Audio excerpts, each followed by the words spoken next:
नमस्कार। शुरुआत करूंगा, एक हाई कोर्ट के चीफ जस्टिस हैं, उन्होंने कुछ बोला है, उन्होंने कुछ कहा है, शुरुआत उससे करूंगा। हाई कोर्ट के चीफ जस्टिस हैं, इनका कहना है कि we don't expect that a democratic government will curb freedom of expression. हम ये उम्मीद नहीं करते कि एक चुनी हुई सरकार जो बोलने अभिव्यक्ति की आज़ादी होती है उसको वो दबाएगी, उसको वो रोकेगी, उसका गला घोटेगी। An elected democratic government cannot place curbs on the freedom of expression. जो चुनी हुई सरकार होती है वो अभिव्यक्ति की आज़ादी पर, फ्रीडम ऑफ स्पीच पर, बोलने की आज़ादी पर रोक नहीं लगा सकती। We shouldn't fear criticism. हमें आलोचना से डरना नहीं चाहिए। The constitutional courts will protect the constitutional rights of the people. जो हमारी संवैधानिक अदालतें हैं वो हमारे संवैधानिक जो हक हैं, अधिकार हैं लोगों के, उनकी रक्षा करेंगी, उनकी हिफाजत करेंगी अदालतें। Everyone's constitutional rights will be protected. एक एक नागरिक के जो संवैधानिक अधिकार हैं उनकी हिफाजत की जाएगी। अब आखिरी लाइन सुनिए। Everyone's constitutional rights will be protected. एक एक नागरिक के जो संवैधानिक हक हैं उनकी हिफाजत की जाएगी, रक्षा की जाएगी। This is Pakistan, not India. ये पाकिस्तान है, ये भारत नहीं है। ये दिन भी देखना बाकी था, ये सुनना भी बाकी था। और ये हाई कोर्ट के जो जज हैं ये है Athar Minallah. Athar Minallah chief justice Islamabad high court के हैं। ये उनका कहना है। शायद उनको दिखा होगा कि हिंदुस्तान के हालात ऐसे हैं और उनको मौका मिल गया ऐसा कहने का, लेकिन वो इस बात से मुझे नावाकिफ़ लगते हैं कि हमारी जुडिशरी का, खासकर सुप्रीम कोर्ट का, हाई कोर्ट्स का जो पुराना इतिहास रहा है, बहुत गौरवशाली इतिहास है।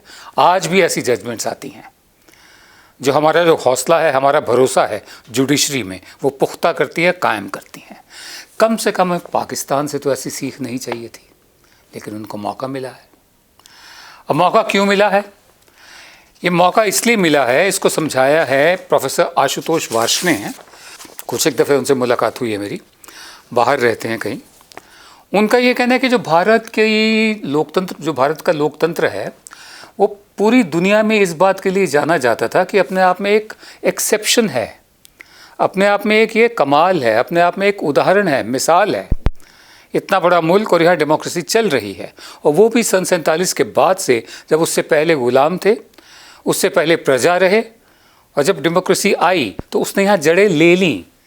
पाकिस्तान में नहीं ली जड़ें। पाकिस्तान में मार्शल लॉ और डेमोक्रेसी, मार्शल लॉ और डेमोक्रेसी, इसी बीच पाकिस्तान झूलता रहा है। और अमूमन जो चुनी हुई सरकारें होती हैं पाकिस्तान में वो फ़ौज पर ही निर्भर करती हैं, जबकि भारत में डेमोक्रेसी ने जड़ें ले लीं। यहाँ की अदालतों ने प्रधानमंत्री तक को कुर्सी से उतार दिया। इंदिरा गांधी की बात कर रहा हूँ। ऐसे ऐसे फैसले दिए हैं जिन्होंने पूरा इतिहास की दिशा बदल दी। लेकिन आज का जो दौर है जिसमें पाकिस्तान के इस्लामाबाद हाई कोर्ट के चीफ जस्टिस को ये कहने का मौका मिला कि ये पाकिस्तान है, भारत नहीं, उसकी वजूहात आशुतोष वार्ष्णेय कहते हैं कि भारत का जो लोकतांत्रिक तजुर्बा है, प्रयोग है, वो धीरे धीरे बिखरता जा रहा है, छिन्न भिन्न होता जा रहा है। डेमोक्रेसी में, अब मैं अंग्रेजी में पढ़ता हूँ पहले जो उन्होंने लिखा है। Democracies do not charge peaceful protesters with sedition, do not have religious exclusionary principles for citizenship, do not curb press freedoms by intimidating dissenting journalists and newspapers, do not attack universities and students for ideological non-conformity, do not browbeat artists and writers for disagreement, do not equate adversaries with enemies, do not celebrate lynch mobs, and do not cultivate judicial civility. अब मैं बारी बारी इसका तर्जुमा करता हूँ। Democracies do not charge peaceful protest with sedition. जो लोकतंत्र होते हैं, असली लोकतंत्र, जहाँ जहाँ शांतिपूर्वक प्रदर्शन चल रहे हों, उनको राजद्रोह का मुकदमा उन पर नहीं करते हैं। Do not have religious exclusionary principles for citizenship. इनका इशारा CAA की तरफ है कि धर्म के आधार पर नागरिकों में भेदभाव नहीं करते हैं, जो असली लोकतंत्र होते हैं। Do not curb press freedoms by intimidating dissenting journalist and newspapers. कभी भी जो प्रेस की आज़ादी है उसको वो रोकते नहीं हैं, उसका गला नहीं घोटते हैं डरा धमका कर ऐसे पत्रकारों को जो उसकी आलोचना करते हों, और ऐसे संस्थानों को, अखबारों को जो आलोचना करते हों। लोकतंत्र में ऐसा नहीं होता, सही लोकतंत्र में। Do not attack universities and students for ideological non conformity. वो छात्रों पर और विश्वविद्यालयों पर इस तरह से हमला नहीं करते। क्यों? क्योंकि वो उनकी विचारधारा से सहमत नहीं है। इशारा साफ है, चाहे वो JNU हो, चाहे वो हैदराबाद हो, चाहे वो जामिया हो, इशारा साफ है। और इसके अलावा सही लोकतंत्र, जो असली लोकतंत्र होते हैं, they do not browbeat artist and writers for disagreement. वो धमकाते नहीं हैं कलाकारों को और लेखकों को क्योंकि वो सरकार से सहमत नहीं है। असली लोकतंत्र ऐसे नहीं होते। असली लोकतंत्र में ऐसा नहीं किया जाता। Do not equate adversaries with enemies. जो विरोधियों को दुश्मन नहीं मानते। असली लोकतंत्र में जो विरोध करता हो, मतलब जो सहमत नहीं है, उसको वो दुश्मन नहीं मानते। असली लोकतंत्र जो होते हैं। Do not celebrate lynch mobs. घेर कर पीट पीट कर मार देने वालों को उनका वो जुलूस नहीं निकालते, उनकी जय जयकार नहीं करते। असली लोकतंत्र जो होते हैं। और do not cultivate judicial servility.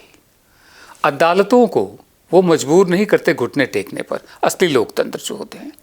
A democracy which speaks with one voice, which elevates citizens' duties over citizens' rights, which privileges obedience over freedom, which uses fear to instill ideological uniformity, which weakens checks on executive power, is a contradiction in terms. एक ऐसा लोकतंत्र जो कहने को तो लोकतंत्र है, हाँ, लेकिन जो नागरिकों के जो फर्ज हैं उसको ज़्यादा तवज्जो देता है बजाय इसके कि नागरिकों के जो अधिकार हैं। एक ऐसा लोकतंत्र वो लोकतंत्र नहीं है। और उसके अलावा जो ओबीडियंस मतलब पालन करो, नियमों का पालन करो, उसको ज़्यादा तवज्जो देता है बजाय इसके कि जो नागरिक की आज़ादी होती है उससे ज़्यादा तवज्जो देता है कि नियमों का पालन करो। और which uses fear to instil ideological uniformity. जो खौफ का, दहशत का इस्तेमाल करता है कि एक ही तरह से सोचो, एक ही किस्म की सोच रखो, वो लोकतंत्र नहीं है। Which weakens checks on executive power. सरकार के हाथों में जो ताकत है उस पर कोई निगाह रखने के लिए, उसको जवाबदेह बनाने के लिए, उस पर नज़र रखने के लिए जो पूरे मैकेनिज़्म होते हैं उनको भी कमज़ोर करता है, वो लोकतंत्र नहीं होता है। For democratic theorists these are all signs of creeping authoritarianism. जो लोग डेमोक्रेसी को समझते हैं उनके लिए ये संकेत हैं, चिन्ह हैं कि एक ऐसा तानाशाही का माहौल धीरे धीरे आता जा रहा है।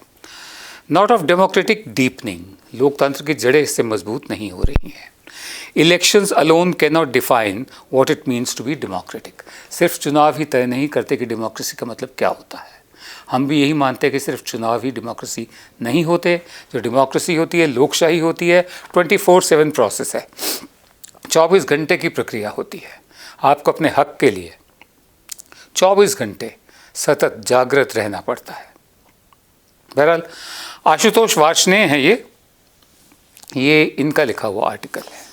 हमने सोचा कि पाकिस्तान के जो चीफ जस्टिस हैं इस्लामाबाद हाई कोर्ट के, अगर उनको मौका मिल गया हमें समझाने का कि ये पाकिस्तान अलग है हमसे, हमने कहा उनको ज़रा बता दें कि हमारे यहाँ ऐसी बहुत सी आवाज़ें हैं, हमारे यहाँ डेमोक्रेसी जड़ें ले चुकी है, पाकिस्तान में अभी तक नहीं ले पाई है।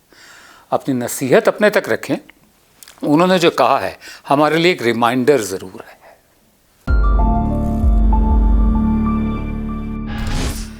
कल एक ऐसी बहुत बड़ी घटना हुई जिसको मीडिया ने रिपोर्ट नहीं किया। कल 23 फरवरी थी और जगह जगह पर पगड़ी संभाल जट्टा नाम से रैलियां हुई, इकट्ठ हुए और किसान इकट्ठे हुए जगह जगह पर। ये 23 फरवरी कल की बात है, आपको मेन स्ट्रीम मीडिया में ये सब नहीं हुआ होगा। अब पगड़ी संभाल जट्टा बहुत ही अपने आप में इसके ऐतिहासिक मायने हैं। पगड़ी या दस्तार ये इज़्ज़त का प्रतीक माना जाता है। लोग कह सकते हैं कि बहुत ही फ्यूडल कॉन्सेप्ट है, ज़मींदाराना सोच है, सामंती सोच है, लेकिन हकीकत ये है कि आज भी पगड़ी को इज़्ज़त का, ऑनर का प्रतीक माना जाता है। तो कल पगड़ी संभाल जट्टा इवेंट हुआ था। हुआ क्या था कि सन 1907 में पगड़ी संभाल जट्टा आंदोलन शुरू हुआ था। शुरुआत में बहुत लोग थे, लाला लाजपत राय भी थे, लेकिन जो जाता है कि सरदार अजीत सिंह के नाम, वो उनके नाम सेहरा ज़्यादा जाता है पगड़ी संभाल जट्टा का। सरदार अजीत सिंह सरदार भगत सिंह, शहीद सरदार भगत सिंह के चाचा थे। सरदार किशन सिंह उनके पिता थे भगत सिंह के। तो अजीत सिंह ने इसकी शुरुआत की थी क्योंकि अंग्रेज़ों ने 3 कानून कृषि से जुड़े, खेती किसानी से जुड़े 3 ऐसे कानून लाए थे जिन्हें काला कानून माना गया था। अब देखिए, इतिहास दोहरा रहा है अपने आप को। ये 3 कानून थे: Punjabi land colonisation bill, Babri Doab canal act and Punjab alienation act. ये 3 थे। ये तो फिर 22 मार्च 1907 को एक अखबार हुआ करता था झंग स्याल, उसके संपादक थे लाला बांके दयाल। उन्होंने ये कविता पढ़ी थी, पगड़ी संभाल जट्टा पगड़ी संभाल तेरा लुट गया माल। इसके फिल्मी गाने भी बहुत बने हैं। सबसे बेहतरीन तो मनोज कुमार की फिल्म शहीद है, उसका गाना है, कभी मौका लगे तो सुन लीजिएगा। अब इसमें क्या हुआ कि कल जहाँ जहाँ पर पगड़ी संभाल जट्टा हुआ यह आंदोलन, वहाँ पगड़ियाँ बांधी गई। ये एक तरह से फिर वही टूल किट है, संदेश है कि जहाँ तक अपने ऑनर की बात है, इज़्ज़त की बात है, हक की बात है, हम अपनी पगड़ी को कभी भी नीचे नहीं होने देंगे। जो जगह जहाँ जहाँ पर ये हुआ, रतिया फतेहाबाद, सिरसा, उसके बाद विलेज चुल्ली बागड़िया हिसार में, Khatkar toll plaza Jind plaza highway पे, Baddhowal toll plaza Hisar Chandigarh highway पे कैथल डिस्ट्रिक्ट में, और Kitlana toll plaza Mahendragarh Bhiwani highway पे ये हुआ। यहाँ मैं आपको बता दूँ, थोड़ा सा इतिहास बता दूँ। मैंने आपको बताया 1907 में ये हुआ था। ये जो 3 कानून बनाए थे अंग्रेज़ों ने, पंजाब लैंड कॉलोनाइजेशन बिल, और उसमें था कि इनहेरिटेंस बाय प्रीमोजेनिट्योर। एक ये था कि प्रीमोजेनिट्योर, अगर मेरी तलफ़्फ़ुज़ ठीक ना तो माफ़ करें, इसका मतलब सीधा साधा ये है कि ज़मीन का हक सिर्फ उसी को जाएगा जो पहला बेटा पैदा होगा, दूसरा तीसरा बेटा नहीं, बेटी तो बिल्कुल भी नहीं। एक तो ये था। हाँ, इसमें यह भी था कि अगर ऐसा नहीं होता तो ज़मीन ले ली जाएगी किसानों की। ये फिर उसके बाद था बाबरी दोआब कनाल एक्ट, जिसमें पानी के दाम बढ़ा दिए गए थे और 25% जो लगान था वो भी बढ़ा दिया गया था पंजाब लैंड एलिनेशन एक्ट के तहत। ये तीनों को काले कानून माना गया। इसके खिलाफ बहुत बड़ा आंदोलन चला और लोग गिरफ्तार हुए। और मैं आपको बताऊं, थोड़ी सी इतिहास में आपको बता दूं, जो आज हो रहा है आपको बताने के लिए इतिहास किस तरह से अपने आप को दोहराता है। और करीब बहुत सारी मीटिंग्स हुई थी सन 1907 में पंजाब में, और 22 मार्च को मैंने आपको जैसे बताया लाला बांके दयाल झंग स्याल के, उन्होंने पोइम सुनाई थी। सरदार अजीत सिंह जो थे, उन्होंने 33 में से 19 मीटिंग्स अटेंड करी बहैसियत चीफ स्पीकर, मुख्य वक्ता के तौर पर। ठीक है, वो बहुत बढ़िया बेहतरीन बोला भी करते थे। तो एक ऐसी मीटिंग में उन्होंने 21 अप्रैल 2007 को रावलपिंडी में ऐसा कहा जिसको अंग्रेज़ी सरकार ने कहा कि ये हाईली सेडिशियस है, बहुत ज़्यादा राजद्रोह है ये तो। और वही सेक्शन जो आज के दिन भी चल रहा है 124A राजद्रोह का, जो पत्रकारों पर भी लग रहा है, जो भी खिलाफ बोले राजद्रोह सीधा लगा दो। तो सरदार अजीत सिंह पर भी राजद्रोह का मुकदमा लगाया गया सेक्शन 124A के तहत। लेकिन आंदोलन इतना ज़बरदस्त था कि अंग्रेज़ सरकार को ये सारे कानून वापस लेने पड़े। बावजूद इसके लाला लाजपत राय और सरदार अजीत सिंह, इनको गिरफ्तार किया गया और दोनों को बर्मा भेज दिया गया, मांडले की जेल में। खैर, पगड़ी का जैसे मैंने आपको बताया, अब ये संकेत शुरू हो गया है, प्रतीक शुरू हो गया है। नून लोटा हो चुका है, गोला लाठी हो चुका है। अब रणभेरी रणसिंघा कब फूकेगा ये भी देखा जाएगा।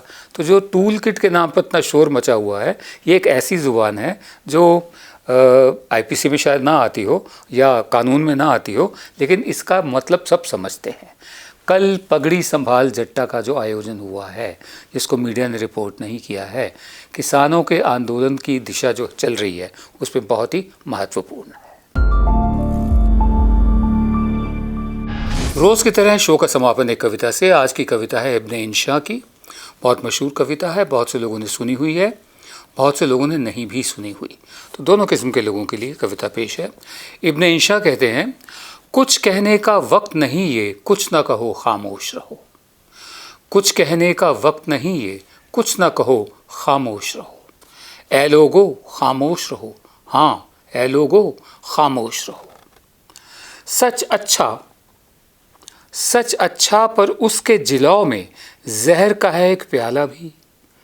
सच अच्छा लेकिन उसके साथ साथ, सच अच्छा पर उसके जिलाओ में जहर का है एक प्याला भी। पागल हो क्यों नाहक को सुकरात बनो, खामोश रहो। पागल हो क्यों नाहक को सुकरात बनो, खामोश रहो। उनका ये कहना सूरज ही धरती के फेरे करता है। उनका ये कहना सूरज ही धरती के फेरे करता है, सर आँखों पर। उनका ये कहना सूरज ही धरती के फेरे करता है, सर आँखों पर। सूरज ही को घूमने दो, खामोश रहो। सर आँखों पर सूरज ही को घूमने दो, खामोश रहो। महबस में कुछ हब्स है और जंजीर का आहन चुभता है। महबस माने जेल, मान लीजिए वो जगह जहाँ किसी को बांध कर रखा जाए। हब्स माने घुटन, एकदम घुटन जो होती है। तो जहाँ बांध कर रखा जाता है जेल में, वहाँ घुटन है और जंजीर का जो लोहा है वो भी चुभता है पाँव में, हाथों में। महबस में कुछ हब्स है और जंजीर का आहन चुभता है। फिर सोचो, हाँ फिर सोचो, हाँ फिर सोचो, खामोश रहो। फिर सोचो, हाँ फिर सोचो, हाँ फिर सोचो, खामोश रहो। गर्म आंसू और ठंडी आहें, मन में क्या क्या मौसम है। गर्म आंसू और ठंडी आहें, मन में क्या क्या मौसम है। इस बगिया के भेद न खोलो, सैर करो, खामोश रहो। गर्म आंसू और ठंडी आहें, मन में क्या क्या मौसम है। इस बगिया के भेद न खोलो, सैर करो, खामोश रहो। आंखें मूंद किनारे बैठो, जो होता होने दो, तुम्हें क्या।